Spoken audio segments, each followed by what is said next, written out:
एक तो these topics are so difficult for your class.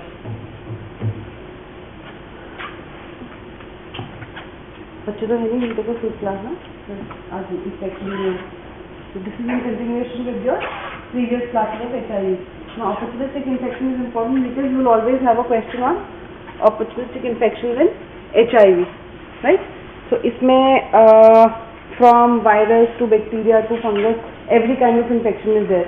मोटा मोटा आपको सबको आना चाहिए, alright? So we will not go into the details, but basic अगर आपको क्वेश्चन आ जाए, enumerate opportunistic infection in HIV patients. So sequence wise आप सबको लिखना आना चाहिए. So just pin down कौन से होते हैं, alright? So this is, we have already discussed that how do you classify HIV और a confirmed case of HIV या AIDS related, जिसको एक होता है HIV infection और एक होता है AIDS, right? तो किसी को infection हुआ, we call it AIDS only when he develops one of the opportunistic infection या उसको कोई ना कोई AIDS related बीमारी हो जाती है, right? Like suppose सार्कोमा हो गया, pneumocystis carinata infection हो गया, या फिर लिम्फोमा हो गया, सीनस मैनिफेस्टेशंस आ गए या GI मैनिफेस्टेशंस आ गए. तो जब उसको कोई कॉम्प्लिकेशन होगा, then we call it as AIDS, right? Or acquired immunodeficiency syndrome. So a confirmed HIV case can be classified in one of the infection 1, 2, 3, 4 or unknown. This we had already discussed in the previous class. This is the list of infection. This is a table from Harrison as it is. So these are the list of infections which are opportunistic infections. फटाफट पढ़ते जाएंगे. Bacterial infection, candidiasis बहुत common है. So candidial infection, coccidioidomycosis, this is fungus, cryptococcus, cytomegalovirus, encephalopathy attributed to HIV, this is also AIDS related disease. herpes simplex, histoplasma, isospora, ये सब क्या करते हैं? आइसोस्पोरियासिस, ये GI डिस्टर्बेंस करते हैं. कैपोसिस sarcoma, lymphoma and Mycobacterium avium complex. So one by one जो easy है इनमें से I will teach you. So first ऐसे चलेंगे, disease of respiratory system. Important सबसे ज्यादा डिजीज ऑफ रेस्पिरेटरी सिस्टम ही है HIV. So disease of respiratory system में you can write from acute bronchitis to maxillary sinusitis present होता है, right? तो HIV can present है कोई भी इन्फेक्शन, ये वायरस भी कर सकता है, ये बैक्टीरियल भी कर सकता है, कुछ भी कर सकता है, फंगस भी कर सकता है. So any of the organism can cause respiratory system involvement, right? So they present either as acute bronchitis, sinusitis, maxillary sinusitis, and they present as fever, nasal congestion and headache. Sinusitis के जैसे common symptoms होते हैं. Usually it presents in patients who have low CD4 count. All right? अगर fungal infection होता है in patients में, so we do an aggressive debridement. Mucor हो गया, कुछ हो गया, तो we do an extensive debridement. Otherwise it is fatal. So let's start with pneumonia. So pulmonary disease is the most frequently involved complication in HIV, and they are more prone to encapsulated organism. ये ध्यान रखना. Encapsulated कौन से होते हैं? Streptococcus pneumoniae, H. influenzae, like this.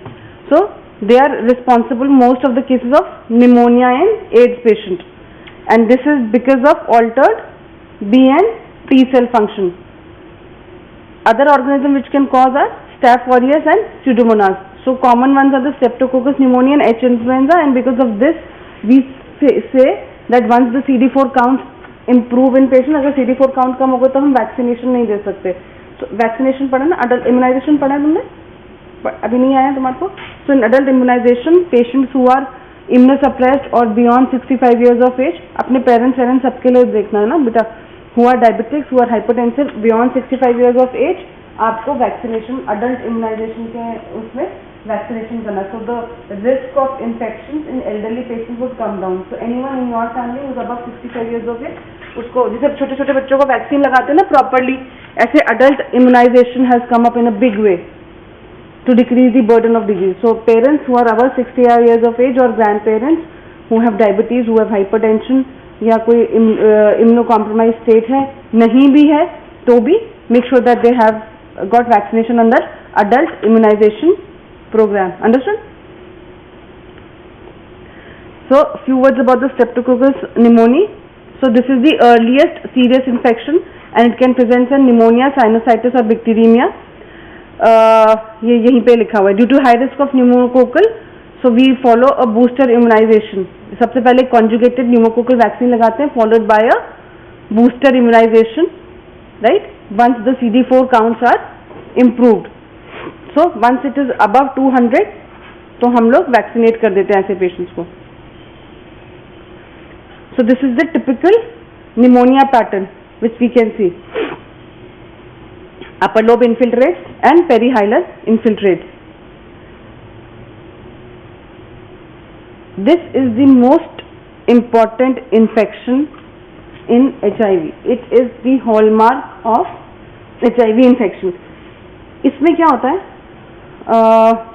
जितने patient के chest में सिम्टम्स होते हैं उसके हिसाब से patient is not that much sick, right. उनकी आपको लगेगा पेशेंट तो ठीक बैठे और उसका एक्सरे देख लोगे तो एक्सरे इज लाइक दिस, जो मैंने भी दिखाया आपको पहले। सो एल्व्यूलर ग्रेडियंट जो होता है आपका इतना, ये ऐसा एक्सरे होगा और पेशेंट आराम से बैठा होगा। So it is caused by fungus. ये जो निमोनिया है ना, न्यूमोसिस्टिस कैरिनाई पहले बोलते थे, अब जिरोविचाई बोलते हैं इसको। So it is a fungus, right. Always remember, इसको ध्यान रखना, तुम कभी बैक्टीरिया बोलोगे कभी वायरस बोलोगे, it's a fungal infection and it was once a hallmark of AIDS, but after starting of anti retroviral therapy अब इसके वो कम है, इंसिडेंस कम है। Okay, it is the single most common cause of pneumonia with HIV infection in US and other developed countries also, and it is present almost 25% of the patients of HIV infection who present with pneumonia, आपको ये infection मिलेगा। It is that prevalent, alright. इसके ऊपर short note, full question सब आता है। So you have inhalation of the ascospores. Potential human sources कौन से होते हैं? पेशेंट विथ न्यूमोसिस्टिस रिस्क, मतलब हमें ट्रांसमिट कौन करता है? Patients who already have an infection. Infants जो होते हैं, कॉलोनाइज्ड पेशेंट जिनके नेजल उसमें कॉलोनाइजेशन हो गया, healthcare workers who are in contact with pneumocystis, pregnant women and elderly patients. These are the potential human sources, alright. Then what happens once you have the ascospores in the body? There is invasion of your immune system and you have infection, alright. This is a difficult cycle to remember. अब CT देखो, इसका CT scan देखो, X-ray picture देखो. This is so bad. You can have Bulleh, Bulleh समझ में आता है? ये बुल्ला होता है बेटा, ये न्यूमोथोरेक्स कर देगा, ये बुल्ला हो जाएगा। तो सबसे पहले इसने ऐसे प्रेजेंट किया, diffuse ARDS, diffuse infiltrates in the lung, right. And then after few weeks you have end organ पूरा डैमेज, इसका बुल्ले बन जाएंगे। देख रहे हो बुल्ले, फाइब्रोटिक बैंड्स बन गए, ये फाइब्रोटिक बैंड्स है। ये समझ में आता है ना? चेस्ट एक्सरे, ये ऊपर CT स्कैन का कट होता है और ये नीचे होता है, ये चेस्ट एक्सरे है। So you have this whitish patches are diffuse pulmonary infiltrates. Normal आपको ऑलमोस्ट ऐसा दिखेगा, राइट, ऐसा ऐसा ब्लैक ब्लैक सा दिखेगा। And can you make out the difference between the two? तुमको एक्सरे भी पढ़ना आना चाहिए ना। Now you will come to clinical posting. So this is all white out, diffuse infiltrate, ये वाइट वाइट वाइट वाइट जो आपको दिख रहे हैं। And then you have increase ब्रोंकोवैस्कुलर marking, ये दिखता है ना, ये जो होता है, ये आपकी ब्लड वेसल्स जो आ रहे हैं ना, ये इंक्रीज इन ब्लड फ्लो हो जाएगा, ब्रोंकोवैस्कुलर मार्किंग्स आपके प्रोमिनेंट हो जाएंगे। And then you have these, ये अब फाइब्रोटिक बैंड्स बन गए, ये पूरे और बुल्ले बन गए इसमें। सो this is how it happens. So approximately हमें पेशेंट्स का पता कैसे लगता है? ऐसा इन्फेक्शन करके वार्ड में आते हैं and then we come to know that the patient has, अभी I have at least 4-5 female patients, all female patients. Males को यूजुअली क्या होता है, दे नो। फीमेल्स को यूजुअली जो इन्फेक्शन आता है वो उनके हस्बैंड से आता है, उनको पता नहीं होता है। promiscuity is more in males, so they don't come to know about it. वो उनके पास, उनको इन्फेक्शन होता है, they don't tell their household people also, अपने वाइफ को नहीं बताएंगे, घर वालों को नहीं बताएंगे। So I have अभी 2 डिस्चार्ज हो गए, as present 4 females in the ward. उनके मतलब वो हस्बैंड ने आके हमको नहीं बताया that they are HIV positive. Husband को पता है that he is positive, but he is not telling us. हम पूरा इन्वेस्टिगेशन करा दिया फीमेल का, यार इसको सारे ऐसे देते हैं, डिफिकल्टी इन डिग्लूटेशन, एक को आया है difficulty in deglutition, recurrent vomiting and persistent fever, mixture of ऐसे करके आए हैं। इन्वेस्टिगेशन करा रहे हैं तो पता लगा all of them are retrovirus positive. Husband तो भी नहीं बता रहा है, so then we force ना, because we do a family screening. Once the one of the family members is positive, we do a family screening of the husband, wife and the kids. नहीं कराते, उनको पहले से ही पता है वो positive है।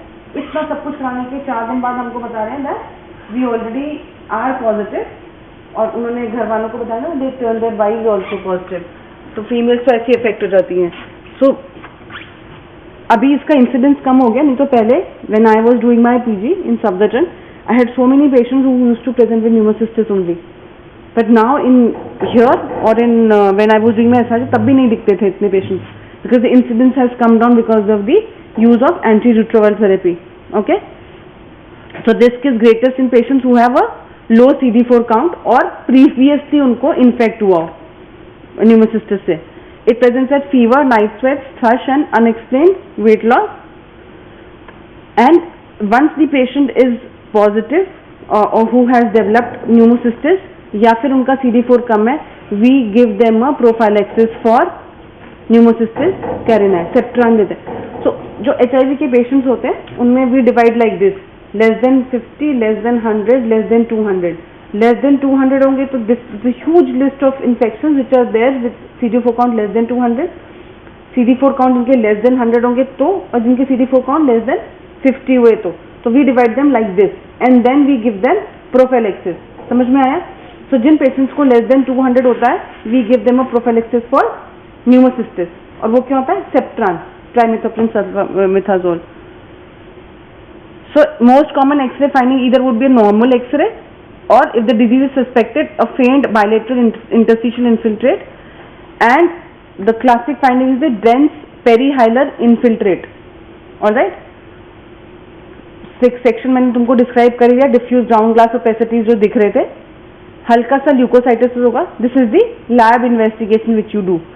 LDH is elevated and characteristic feature is, ये आप तुम्हारे एग्जाम में आए ना तो always right this, AV arterial alveolar gradient का इंक्रीज हो जाएगा, डिसोसिएशन हो जाता है। So there is increase in the arterial alveolar gradient. How do we detect them? PCR से। Alright, otherwise the characteristic classical feature आपको वैसे ही दिख जाएगा। Okay, the other manifestation of pneumocystis would be it can involve the auditory canal, it can involve the eye also as ophthalmic lesion of the choroid and necrotizing vasculitis. The treatment is trimethoprim sulfamethoxazole. This is Septran, commonly जो अपन use करते हैं, this is Septran. Alternative treatments are Dapsone, Primaquine and Atovaquone. We can, in severe cases, we can give pentamidine, which is IV. ठीक है? So this is all about pneumocystis. So how does it present? Most common opportunistic infection. It can involve the lung, ear and eye. All right. Treatment is trimethoprim sulfamethoxazole. Lab कैसे investigate करते हैं? X-ray. So this is a small question. And in serious cases, we may just try steroids because AIDS होता है तो. Then important is your Mycobacterium tuberculosis. Right. So जिन भी patients को, young patients को TB होता है, हमेशा make it a point that you get an retrovirus status done in those patients. वैसे तो इंडिया में इतना prevalent है because we have this habit of spitting. Indians की बड़ी characteristic habit है, पता है? So we have an increased prevalence of all kinds of respiratory diseases in India. Why? Because of this habit only. ठीक? So it is more common in patients who are young and it typically presents in patients even if the CD4 count is high, तो भी ये आराम से आपको co-infection हो जाएगा. The typical pattern again, either there would be a reactivation and the patient will again present as fever, cough, dyspnea, weight loss, night sweats and typical chest X-ray of cavitary lesions in the upper lobes. Not a very good picture, but ये तो disseminated types है ना, इसका पूरा infiltrate है, otherwise आपका हमेशा upper lobe involve होता है. So जिन लोगों का lower CD4 count है, they have disseminated diseases, disseminated TB, right? And X-ray may reveal lower lobe, क्या जाता है, lower lobe या bilateral reticulonodular infiltrates. जो आपके miliary TB होती है ना, वो HIV में बहुत कॉमनली आपको मिल जाती है, डिसेमिनेटेड डिजीज जो होती है। इन्फेक्शन में present in HIV can infect every system of the body, every organ system, right from brain to eyes to spinal cord to vertebrae to lungs, heart, pericardial effusion कर देती है, abdominal, intestinal tuberculosis, every organ, मतलब ऐसा बोलते हैं medicine में that TB can cause every system in the body, everything in the body except pregnancy। बस वो प्रेगनेंसी नहीं कराता, बाकी हर बीमारी और हर ऑर्गन सिस्टम को इन्वॉल्व कर सकता है, tuberculosis, alright, and HIV also. So the infection may present in bone, brain, meninges, GI tract, lymph nodes and viscera, and approximately such a huge number, 60 to 80% of HIV patients may have tuberculosis, alright, pulmonary tuberculosis, and 30 to 40 have extra pulmonary disease. So extra pulmonary कौन से हुए? Fourth semester है ना, मतलब second MBBS आ गया ना, पढ़ा है कुछ TB पढ़ा नहीं? हाँ या ना पढ़ा? So what are the organs involve? एक पल्मोनरी TB होता है और एक एक्स्ट्रा पल्मोनरी TB होता है। सो व्हाट इज, हाँ वेरी गुड, वेरी गुड, और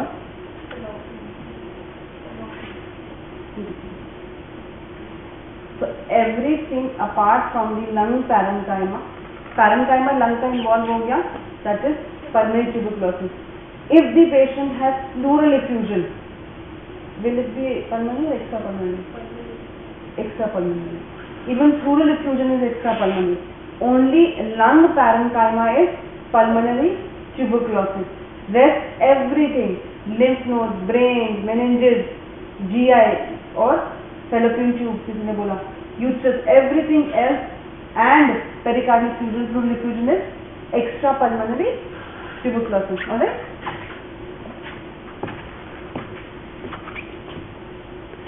So what we do is, इसका थोड़ा सा समझो, इसमें इम्पोर्टेंट है। जब भी हमको किसी भी पेशेंट को ट्यूबरक्लोसिस होता है और HIV डिटेक्ट हो जाता है, तो we always start the patient first on anti tubercular therapy, alright. We do not start ART simultaneously. Why? Because of the risk of development of iris. Iris is itself such a huge big topic, and 80% of the time you will have a question on iris. Immune reconstitution syndrome, right? So risk होता है iris का। Iris कैसे present करता है? Symptoms increase हो जाते हैं, fever आ जाएगा, नाइट स्वेट्स आ जाएगा, रैश हो जाएगा, patient would become more sick, right, respiratory distress हो जाएगा, आपके इंटरल्यूकिन्स और वो सब बढ़ जाएंगे। व्हाई इज इसको? Because once you start the patient on simultaneously on both the therapy, आपका जैसे आपने ART स्टार्ट किया, उसका इम्यून रिकॉन्स्टिट्यूशन हो गया, राइट, इम्यून रिकॉन्स्टिट्यूशन बेटर हो गया, और आपने उसको साथ में ATP दे दिया, तो वो उसको फ्लेयर कर देता है। So this is a immune reconstitution syndrome, IRIS. Full question on this. Immune reconstitution inflammatory syndrome. Full question on iris. लिख लो इसको। मतलब इसमें तो मैंने डिस्क्राइब नहीं किया because ये topic मतलब this was not in the topic today. But iris will always have a full question. So once you have patient of tuberculosis, you first start the patient on ATT, and after 3 weeks you start ART, antiretroviral therapy. Clear? So patients initiation of ART should be delayed until 2 to 4 weeks. Again, patients who have HIV patients who have positive tuberculin Montauk test सुना है ना? So if you have a positive tubercular test, more than immune to suppressed immunity, तो अगर आपने Montauk कराया तो वो आएगा नहीं, है ना? It will be less. But if it is more than 5 ml in patients of HIV, or you have positive interferon gamma release assay, ये गोल्ड TB गोल्ड जो कॉमनली आपके लोग पूछते हैं TB गोल्ड करा लें, TB गोल्ड करा लें, so you have a positive interferon gamma release assay, or patients who have close contact with active tuberculosis, HIV patients की बात हो रही है, so HIV patients who have close contact with patients of active TB should receive 9 months of prophylaxis with isoniazid and pyridoxine. Having said that, इस साल से TB की guidelines भी चेंज हो गई है, so once you travel to US, आपसे, अब तो मुझे नहीं पता, बट पहले वो आपसे एक मॉन्टूस टेस्ट करवाते थे. If it was positive, Indians में तो सबका मॉन्टूस पॉजिटिव आ जाएगा, हमें कभी ना कभी तो टीबी हुई होती है. सो मोर और लेस ऑलमोस्ट सबका मॉन्टूस पॉजिटिव आता है. If you have a positive Mantoux test, everybody has a mandatory treatment regimen. आपको 9 months का आइसोनाइजिड और पैराडॉक्सिन तो उसके साथ देते हैं आइसोनाइजिड से. Single anti tubercular therapy of isoniazid for 9 months हमारे लिए भी है. Alright. So people who are traveling to US थोड़े ज़्यादा दिनों के, not as visitors, would require this. My sister-in-law को खिला दी थी 9 months के लिए. So a patient who has more than 5 mm of MON2 positive, interferon gamma जिसका positive होगा, और patient in close contact with active tuberculosis patient would receive a prophylactic treatment dose of isoniazid for 9 months. Then comes the atypical mycobacterium infection. So you have Mycobacterium avium, Mycobacterium intracellularly, and Mycobacterium chimeriae. These are the atypical Mycobacterium avium complex जो MAC होता है. Alright? एक होता है MAC और एक इसको बोलते हैं, they all come into the category of atypical mycobacterium. ये तो पढ़ लिया होगा माइक्रोबायोलॉजी में, नहीं पढ़ा? ये भी नहीं पढ़ा? ये भी अभी तो पढ़ लिया होगा. ये तो मतलब बहुत जल्दी पढ़ा देता है. नो, माइकोबैक्टीरियम ट्यूबरकुलोसिस भी नहीं हुआ और एटिपिकल भी नहीं हुआ, अभी हो गया. सो यू हैव मैक और atypical mycobacterial infection, right. And this is the complex में 3 आएंगे, avium, intracellular and chimaera. So again it's the same. It is commonly seen in patients who have low immunity and they arise both from the water and soil. Okay, portal of entry again is the respiratory and GI tract, and it is a late complication or late opportunistic infection जिसका less than 50 होगा. मैंने बताया ना, one of most, ये तब भी ज़्यादा होता है when the CD4 count is less than 50. ऐसा नहीं कि 100 वाले को नहीं होगा, but patients who have less than 50 CD4 count are more prone to MAC infection. Again, presentation is same: fever, night sweats, and weight loss. And you have nodular alveolar infiltrates and mediastinal lymphadenopathy and endobronchial lesions, abdominal pain, diarrhea, and lymph nodes. Right? You can have anemia, increase in alkaline phosphatase because of the alkaline phosphatase किससे बढ़ जाता है? Okay, 1. कौन कहाँ, मतलब liver का test है, और कहीं 2 जगह से होता है ना secrete alkaline phosphatase. One is from the liver, other is through the, very good, bone. So one is liver, one is bone. तो जब ये alkaline phosphatase बढ़ रहा होता है in a young patient who has got bone development below 17 years of age, उनकी bone development हो रही होती है, you have to interpret this test with care, right? So once you have an increase in alkaline phosphatase in young patient, there is a specific test which says that this is bone alkaline phosphatase and the other one is the liver. So you have different tests for those, right? And how do you confirm it's a test MAC है कि नहीं है? So it is through the consecutive sputum samples like tuberculosis, and the treatment would include macrolides, which is clarithromycin with ethambutol. Ethambutol again is an anti-tubercular drug. Then comes your fungal infection. इसको next class में we'll take, है ना?